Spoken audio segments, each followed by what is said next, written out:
Jarasandh was the ruler of Magad and was a key influence in the life of Sri Krishna.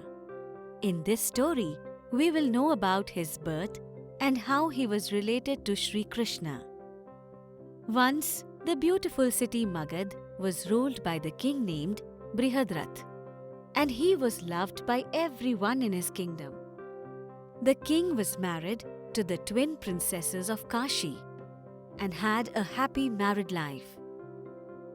Over the course of time, the king's heart started to ache, as he was desperate for a child. So, Brihadrath finally made up his mind and called his wives to inform them. My dear, please listen to me. I have made up my mind to retreat to the forest to find a way to give you two children. The queens were stunned by this decision, but they accepted it. Soon the king left his kingdom on foot and started his journey to the forest, where he ended up serving Rishi Chandakaushik. The king served the Rishi wholeheartedly and performed every task given to him with devotion. The Rishi was very impressed and called him to grant a boon. O king, I have observed you very closely. You have performed even the tedious task not suited for the king with devotion and without any complaint. I am very pleased by you, and I wish to grant you a boon. Speak, O king. What is it that you desire? O Rishivar, I am a childless king. All I want is a child, an heir to take after me. That is all I wish for. I wish to be a father. O Rishivar, please grant me a child. The king begged the Rishi and fell at his feet.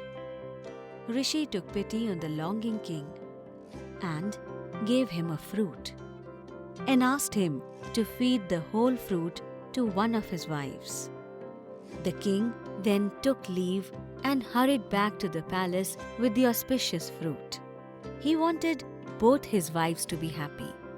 So he cut the fruit into half and gave each to both. Shortly after, both gave birth to a half-child.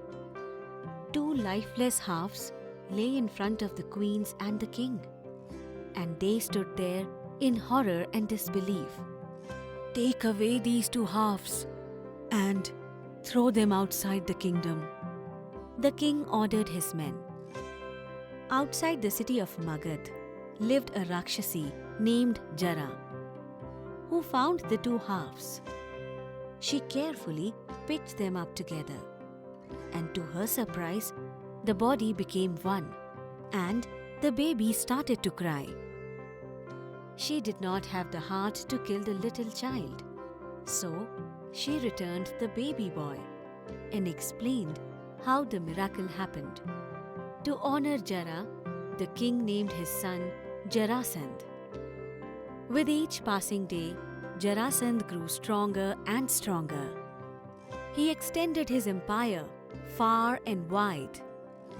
In his prime, he got married and had two daughters, Asti and Prapti.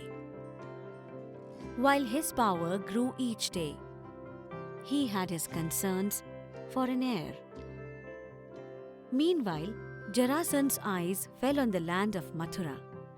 Jarasandh led his army towards Mathura, but he and his troops were defeated by Kans. Jarasandh was impressed by Kans and decided to marry his daughters with him. Jarasandh sent his trusted advisor, Charun, to Mathura. Charun told Kans, Rajan, the king of Magad is impressed by your strength and valor. He wants to get his daughters, Asti and Prapti, married to you. He believes that a person as brave as you should rule the kingdom. Charun's words casted a spell on Kans, and he agreed to the proposal.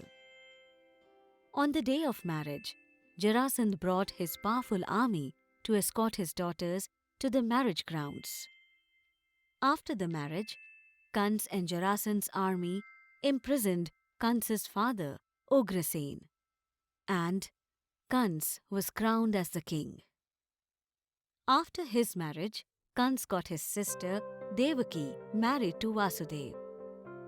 Kans dearly loved his sister, but everything changed with Devaki's marriage. Just when Devaki was leaving the Lagan Mandap, the sky turned black, and there was a series of loud thunder. Suddenly, a heavenly voice spoke from the sky.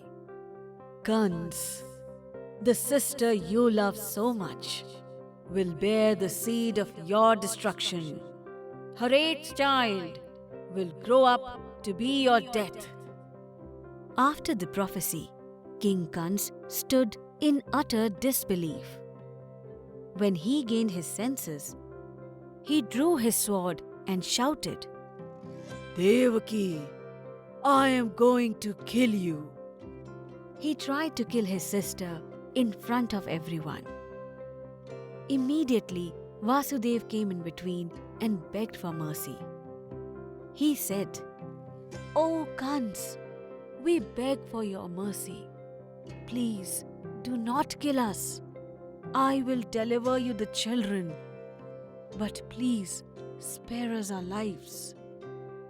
Listening to Vasudeva, Devaki was stunned. Vasudeva, what are you saying? How can I give away children after knowing that my brother will certainly kill them? Kans ignored Devaki's cry and said to Vasudeva, You are a noble man, Vasudeva. Keep your words. And if you fail, I will kill you.